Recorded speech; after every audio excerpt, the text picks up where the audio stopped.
In the center of South Africa is an ancient landscape that was once an inland sea.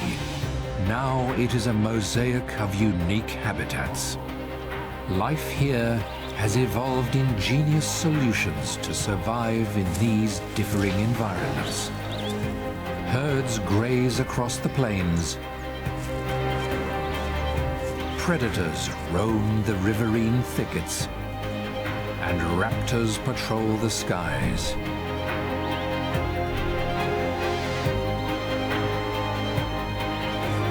There is nowhere in South Africa quite like it. This is the Karoo National Park.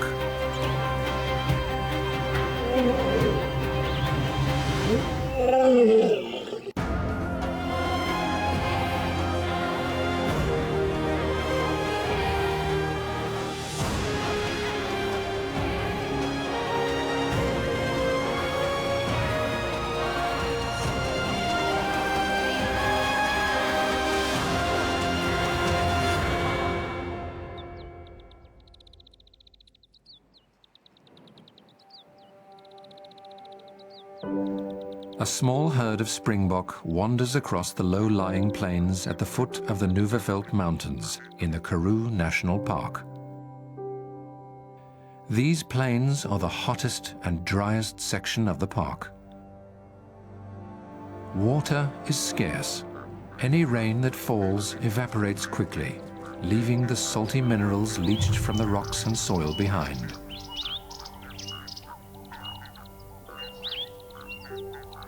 Springbok are hardy and survive where many other antelope cannot, able to tolerate the salt-laden vegetation growing in the salty conditions.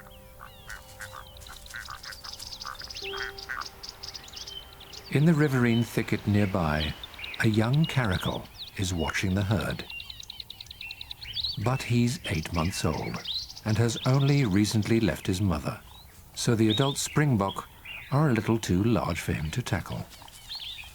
Alone in the unfamiliar surroundings, he's learning to fend for himself. But he still finds time to exercise the kitten within. Every sound and odor is fresh and exciting for the young cat. While he has ear tufts like a Northern Hemisphere lynx, he is only distantly related. Cats have some of the best hearing of all mammals, capable of hearing the ultrasonic calls of their prey. And like all teenagers, he is preoccupied with food.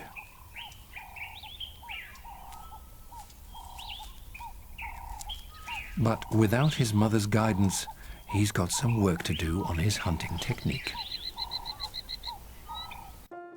The Karoo National Park is an 822 square kilometer wildlife sanctuary in the arid center of South Africa.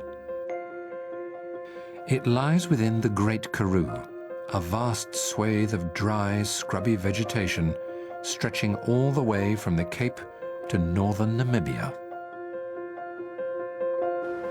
Life here is dictated by the availability of water, and all the plants and animals wandering this arid world are adapted to the semi-desert conditions. It was not always this way. 200 million years ago, this was a vast inland wetland overflowing with dense vegetation. Home to mammal-like reptiles, the earliest ancestors of all mammals. Fossils are all that remain from this once thriving world.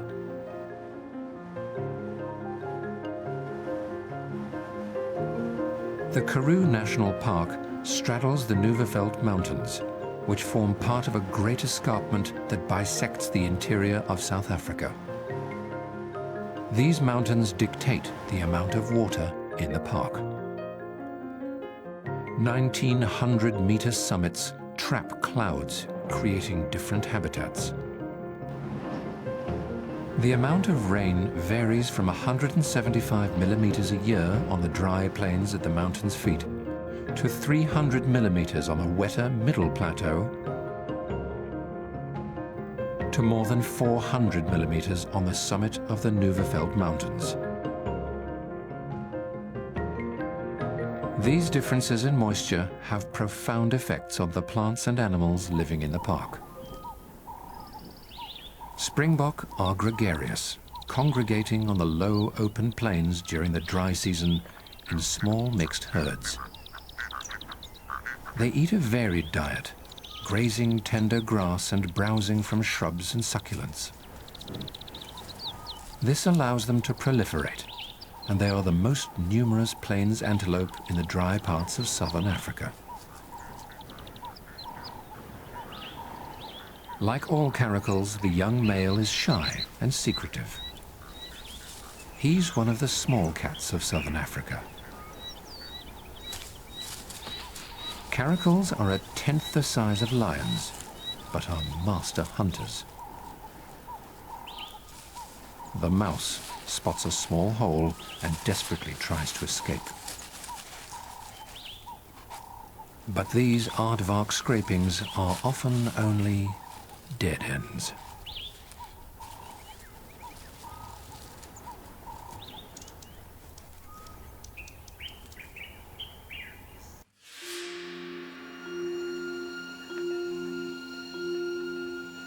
Riverine thickets are important.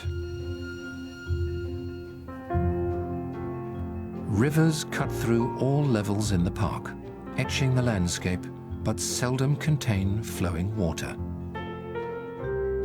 They only run after exceptional rains every few years. And yet, under the surface, there is still more moisture than the surrounds, forming green veins on the dusty brown plains. They're magnets for life, thronged with acacia Karoo.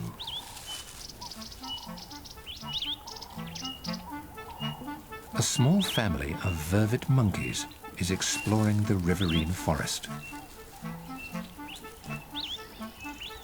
It's the only place in the park where they are able to survive. Vervets are rarely seen far from trees. They're mainly vegetarian, although they will eat insects on occasion. But in the arid Karoo, acacias deter herbivores from eating their precious leaves with thorns, and the vervets need to be nimble enough to negotiate the formidable thorny defenses. These are the only trees in the park. They are highly social, and young learn from their parents and babysitters. Like many primates, mothers often hand over the responsibility of caring for babies to relatives. This allows her to have her next baby sooner.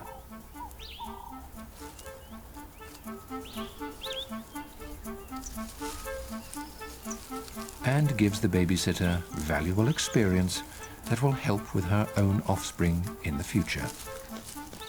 This young male learns by watching the adults.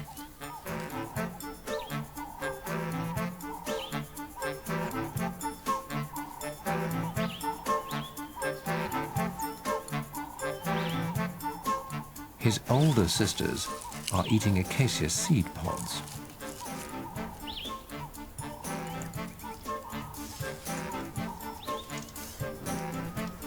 But this little one has a more adventurous palate. He seems to think bark is a better option. But he's not getting it quite right. Maybe his sisters know best after all.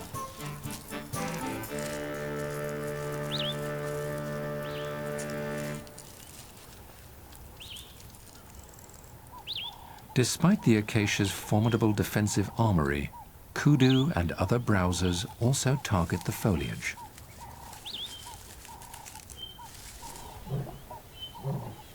Where there are herbivores, predators follow. But this male lion has other things on his mind. He's searching for a mate. Lions are the largest predators in the park. In the Karoo, they tend to wander alone or in small prides, seldom numbering more than 3 or 4.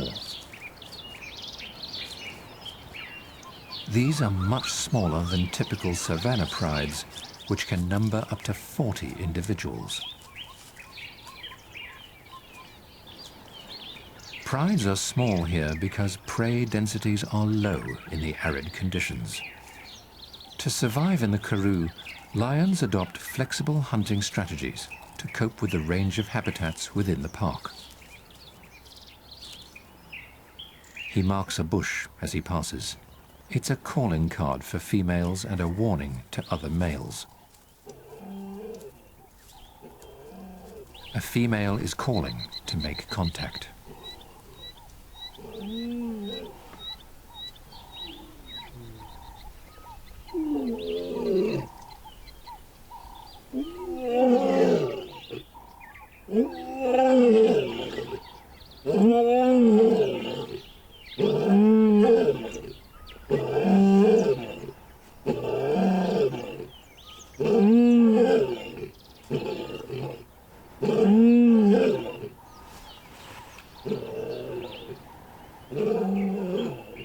She's wearing a collar so that park authorities can track her.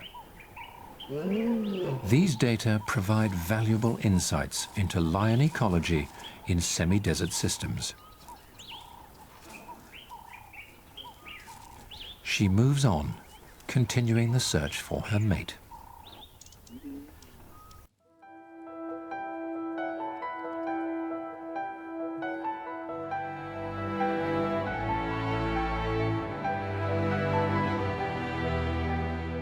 No matter the altitude, all plants in the Karoo National Park are adapted to dry, semi-desert conditions. Even in wetter parts of the park, conditions are extremely arid. Leaves are small, with thick, waxy layers to help prevent excess water loss.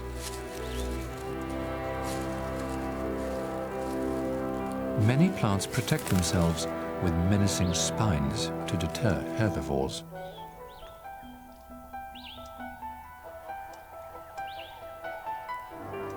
Up on the summit, rain falls more frequently.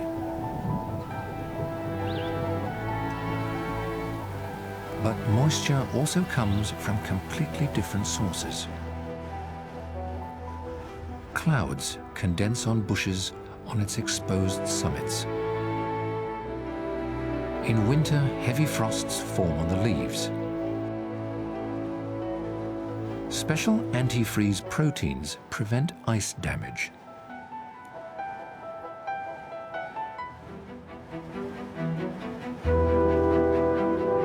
As this melts, the water runs down the branches and stems into the soil, becoming available to the roots.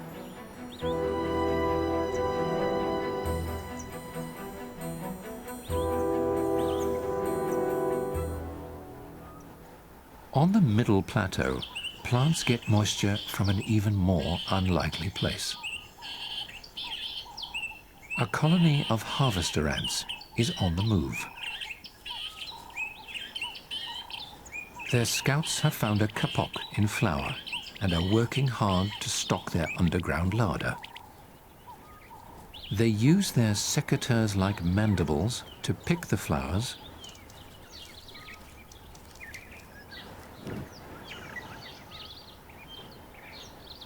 and carry seeds and other food items back to the nest to feed larvae and workers. Ants will search an area of approximately 200 square meters around their nests for food, forming long trains back home. They can carry between 10 and 50 times their own body weight. These ants benefit plants and animals in their environment. Moisture content is higher in their nests than the surrounding soils. The nests are also rich in nitrogen, phosphorus, and potassium. So plants growing on harvester ant nests produce more than twice as much seed as those in the surroundings. When conditions are good, the colony stores more seed than it can eat, enabling the ants to sustain themselves when conditions turn bad.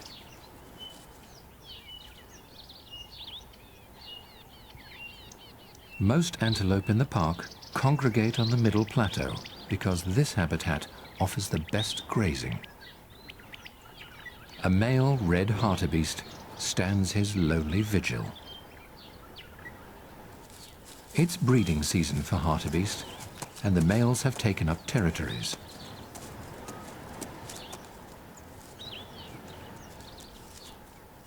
They will guard these against intruders, patrolling the boundaries to dissuade any would-be interlopers. It becomes particularly important when female breeding herds move through the territory. This male sizes up his neighbor.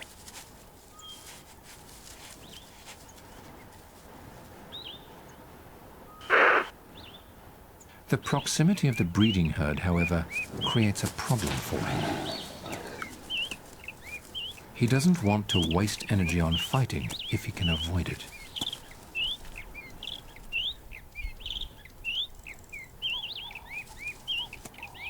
Having asserted his dominance, he follows the herd, because he wants to mate with as many females as possible while the herd is still in his territory.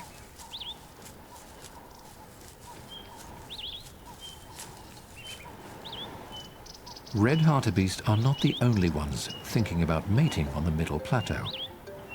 So are the world's biggest birds, ostriches. This male is displaying his intentions on his shins. During breeding season, his shins turn bright pink as a display to willing females.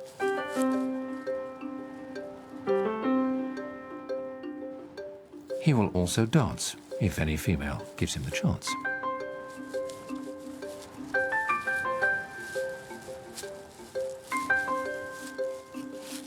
Males mate with up to 4 females in a season, and the drive to reproduce is intense. Today, however, the females are more interested in food than displays of bravado. Ostriches live relatively long lives and can reach 40 years. But predation is severe on young birds from a number of predators, including caracal and lions. Only 1 chick out of 8 to 10 clutches of eggs survives to adulthood. Ostriches forage on small plants and grasses, pulling the plants out and eating them roots and all. Like all dry-adapted animals, they obtain important moisture from the food they eat. Neighboring Gemsbok share in the meager pickings. Gemsbok are extreme desert specialists, capable of surviving in the dunes of true deserts. They occur across the park, but prefer to congregate on the good feeding areas of the central plateau. They live in nomadic herds, usually numbering 14 or more individuals, although herds of more than 100 are not uncommon. A dominant male leads the herd, well versed in making the most of the frugal environment. These herds contain both males and females. This is unusual. Most antelope live in segregated male or female herds. But here, cohabiting is essential. In the arid park, forage is often unpredictable, and Gemsbok can't afford for both food and mates to be hard to find. So they solve one of these problems by living together.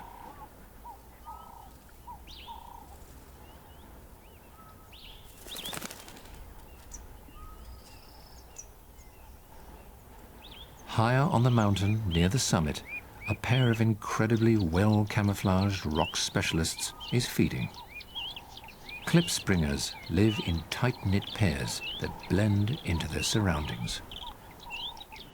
Males have two short pointed horns, which they use in territorial disputes with other males.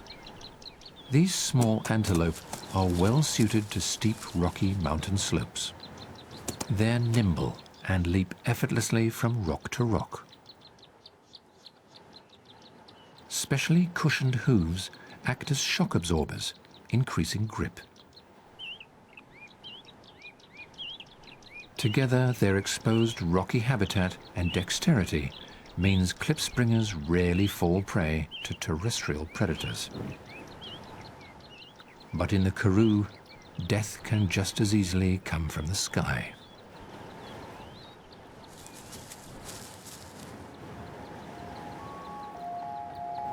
The Karoo National Park contains one of the highest densities of Verreaux's eagles anywhere in South Africa.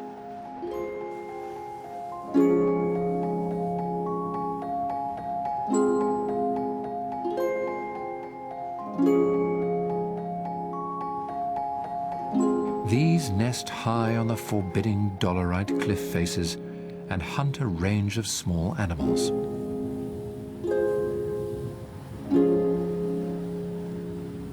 They are large eagles with a wingspan of almost 3 meters and are capable of carrying off rabbits and hares, as well as small antelope and even young springbok. But 9 out of 10 of their meals in the Karoo are rock hyraxes, also known as darsies. Darsies live almost exclusively on rocky habitats and cliffs. They are well adapted to jumping between rocks.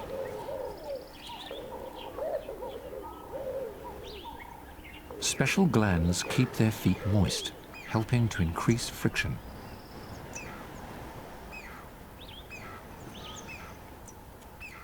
They are able to feed on the poorest resources if necessary. Stomachs full of microbes break down even the toughest Karoo vegetation.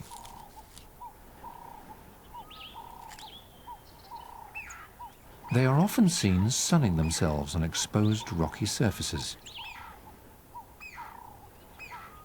Although they are warm-blooded mammals, they have surprisingly variable body temperatures and are even capable of absorbing heat from the sun, just like cold-blooded animals such as lizards. Darsies feed in the close proximity of their rocky homes and never venture too far out of the safe zone. So if attacked, they can quickly scuttle for cover.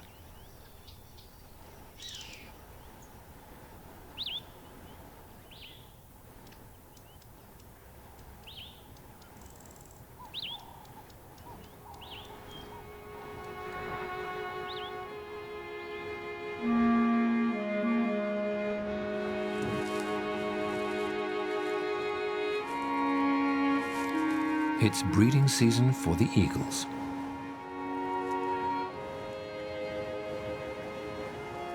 In the Karoo, pairs mate nearly every year.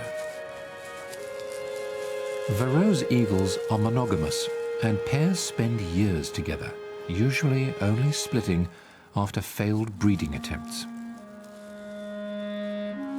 Incubating eggs is the domain of the female, and she will spend 94 to 97% of the time on the nest, compared to the male's 1 to 3%. This female incubates 2 eggs, but chances are only one will make it. 9 out of 10 second chicks are killed by the first hatched. Her partner keeps a watchful eye on the nest from the cliffs nearby.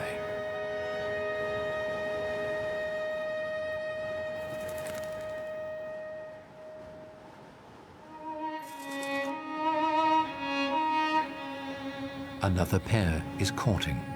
They soar together on the thermal updrafts before landing on a clifftop to mate.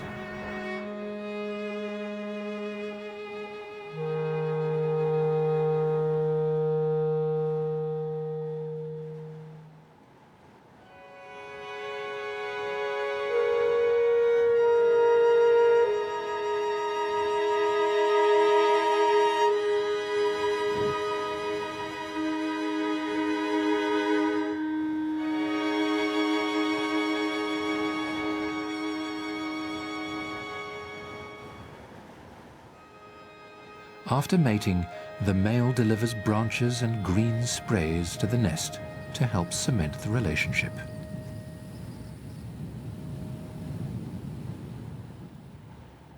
The dolerite cliffs forming the upper levels of the Nuverfeld Mountains are perfect for both eagles and darcies.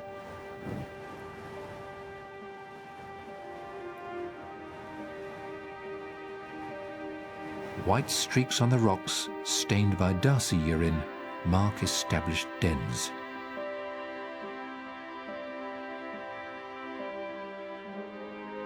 Dolerite formed as magma flowed to the surface millions of years ago. This molten rock spilled onto the surface and is the reason many of the Karoo mountains have characteristic flat tops.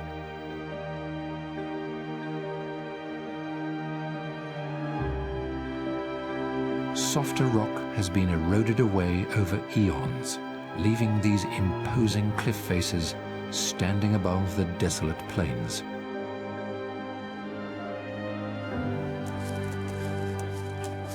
Other arid adapted specialists that do well on the summit are mountain zebras. More than 500 live in the park, the highest density in the world.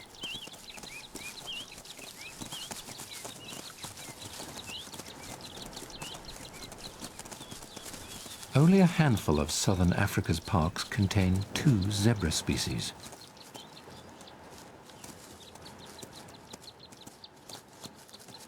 At the foot of the mountains, small numbers of white-legged plains zebra fossick through the vegetation.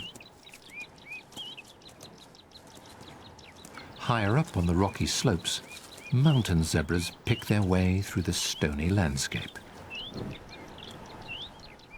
They're easily differentiated. Mountain zebras are smaller, have a conspicuous fold of skin under their chin, called a dewlap,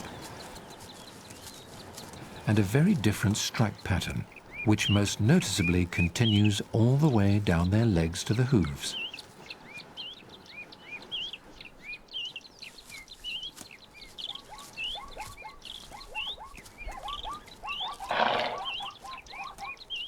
Plains zebra have shadow stripes, and the pattern doesn't extend round the belly and down the legs.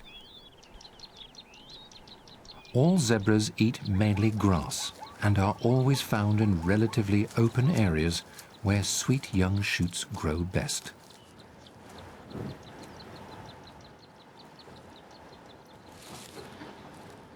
No matter which habitat, finding food in the dry surroundings of the Karoo is a constant challenge.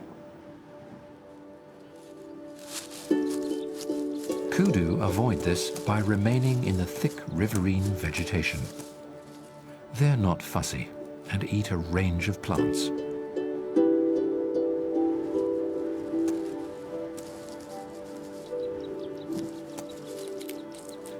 Kudu are ruminants, and after browsing for a few hours each morning, they will spend the heat of the day chewing the cud.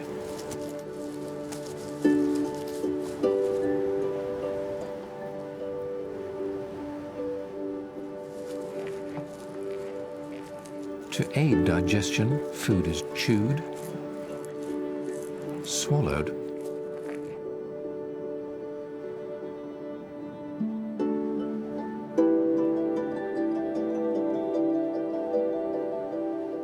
regurgitated, and chewed some more.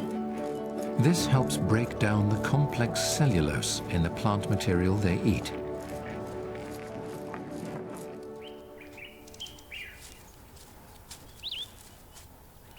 The young caracal starts a deadly game of cat and mouse. It might seem cruel, but it's to make his prey safer to eat.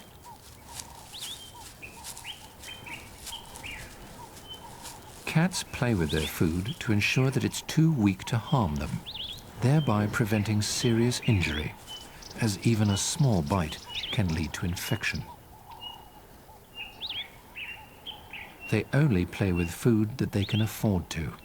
If the risk of their prey escaping is too great, they tend to go straight for the kill.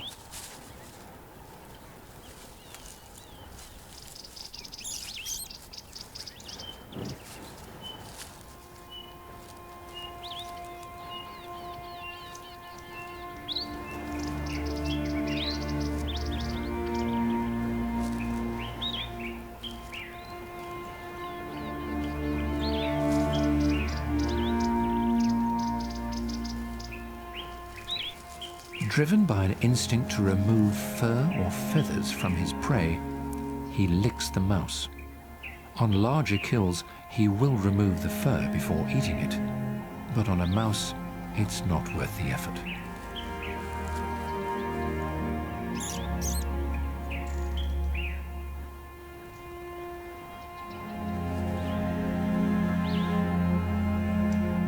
When the time comes, the cat kills its prey with one bite, severing the spinal cord.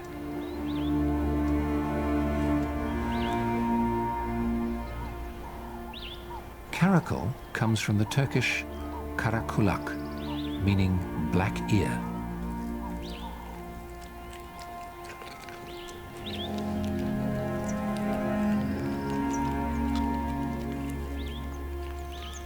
He carefully spits out the intestines.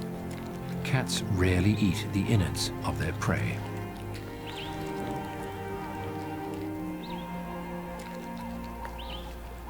It's a tiny meal. Caracal are capable of taking prey 3 times their own size. But he's satisfied for now.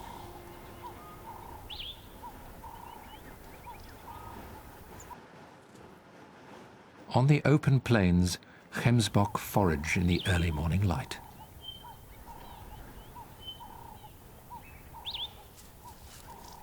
This is to obtain not just food, but also water.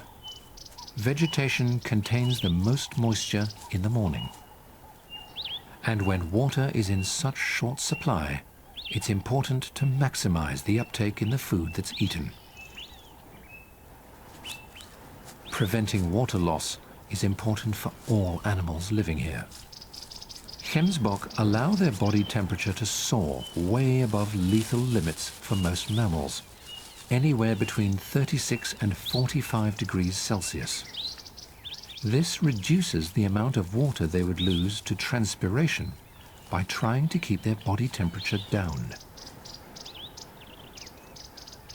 But higher temperatures affect the brain.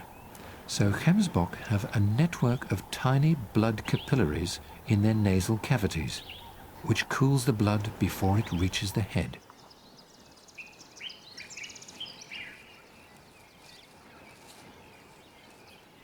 Smaller animals, such as steenbok, suffer even more trying to regulate their body temperature. They stand less than half a meter tall, and being this small means they absorb relatively more heat than other larger animals. This is because their surface area is large compared to their volume. The smaller you are, the bigger the problem.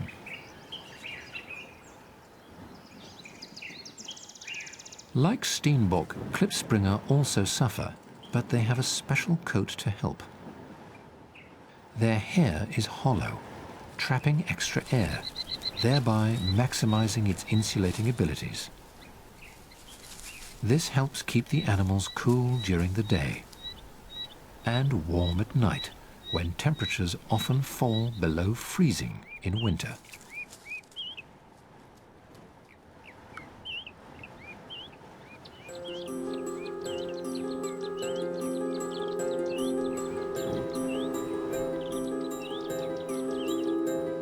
Eland are also adaptable to a range of conditions, and large herds live on the middle plateau of the park. They occur in a range of habitats, from moist savannas to semi-deserts. Eland have a variable diet, mostly browsing fruits, leaves, seeds, herbs and tubers. They will also graze grasses when they are tender and green.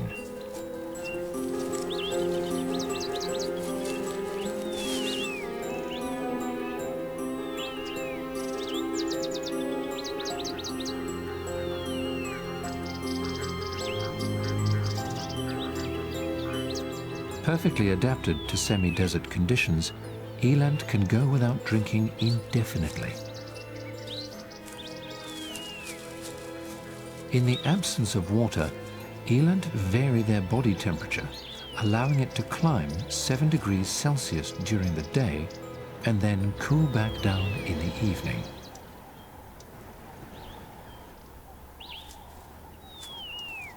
This tolerance means eland don't waste precious water on evaporative cooling in dry conditions. Eland also feed largely at night and in the early morning to get the most water possible from their food. Being big helps eland buffer the effects of variable conditions. But this comes at a cost. Sustaining this great size means eland must forage widely and are always on the move.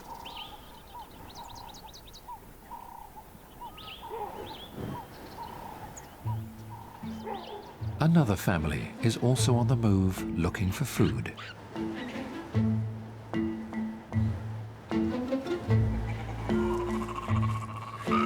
Chacma baboons are the largest monkeys in southern Africa.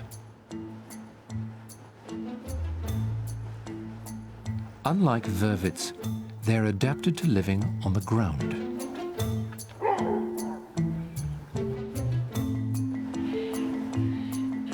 They're masters of making do and eat just about every edible plant they find.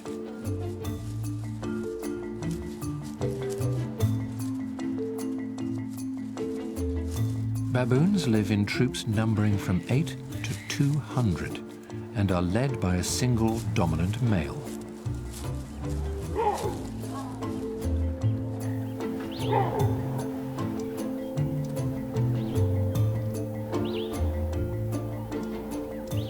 Vervet monkeys also live in close-knit families of up to 40 individuals. These are highly regulated, and there is a strict pecking order. A dominant male leads the troop. His blue scrotum proudly advertises his status.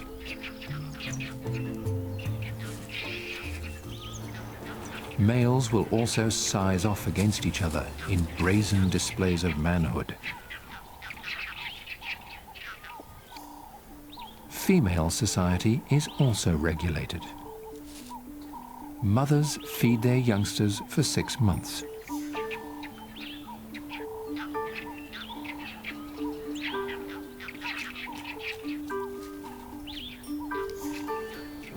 After weaning, young males leave the family when they reach maturity, but females stay home for life.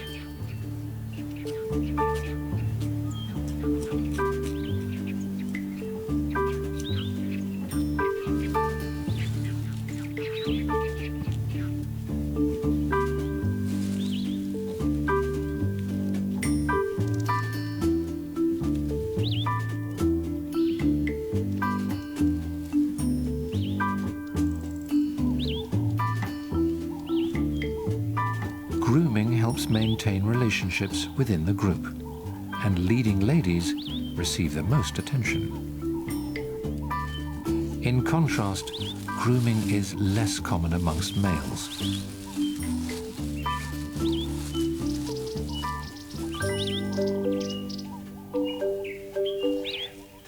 A much smaller family is in search of its prey among the riverine forests.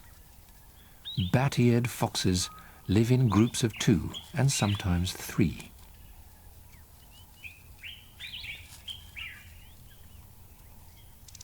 Supersensitive ears track prey. Only fennec foxes have bigger ears for their size.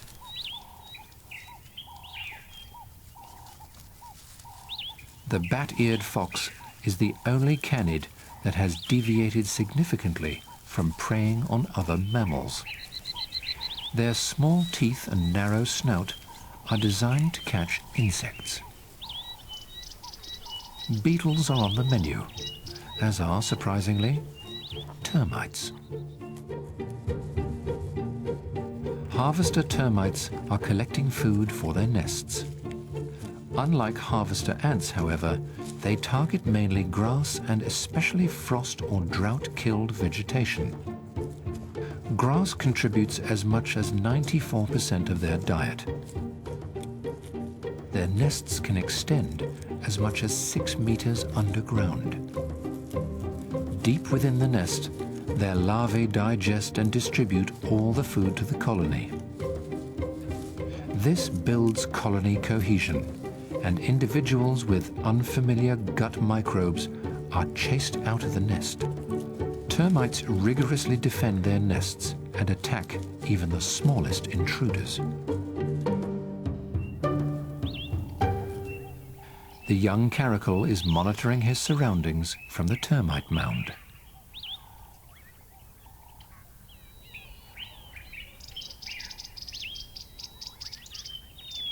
He has an important stash nearby and has to be careful. If a larger predator, such as a leopard or lion, finds him, they will kill him. Even other older male caracals pose a threat.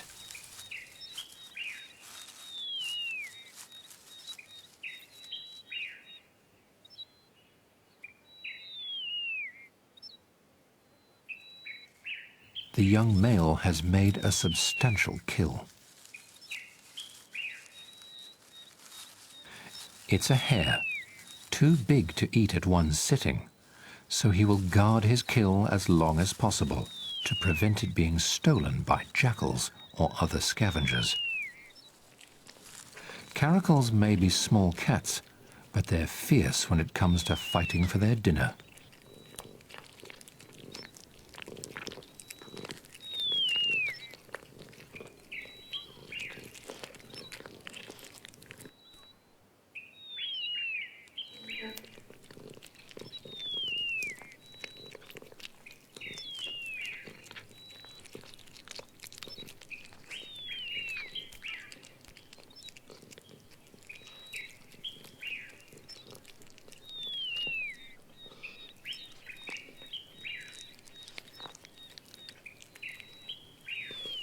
He carefully removes the rabbit's fur before devouring the fresh meat.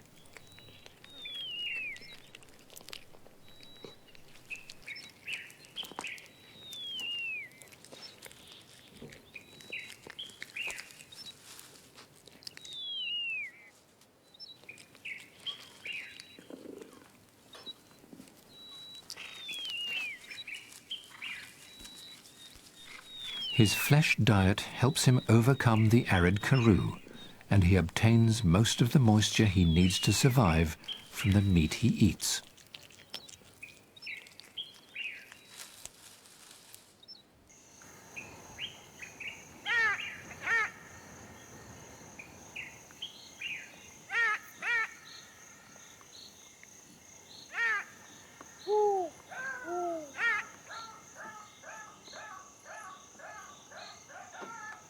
The bat-eared fox continues his search for food.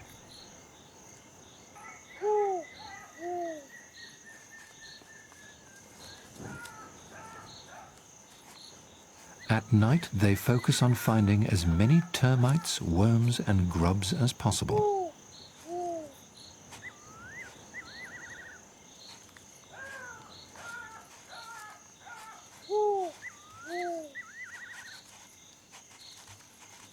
In the Karoo, where food is often limited, a worm like this is a juicy treat.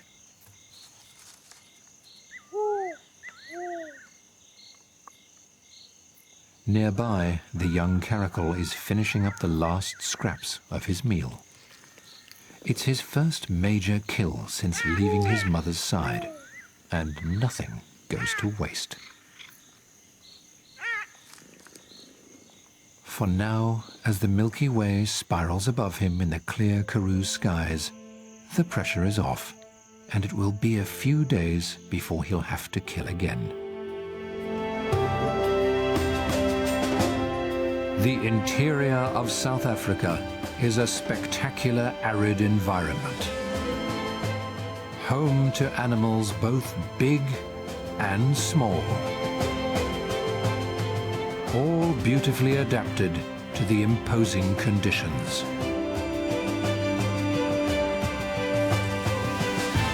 Life abounds in the spectacular landscapes. Conditions here are dictated by water, and all life marches to its tune. For many, this land is the heart of South Africa and at its core is one of its great wild places. This is the Karoo National Park.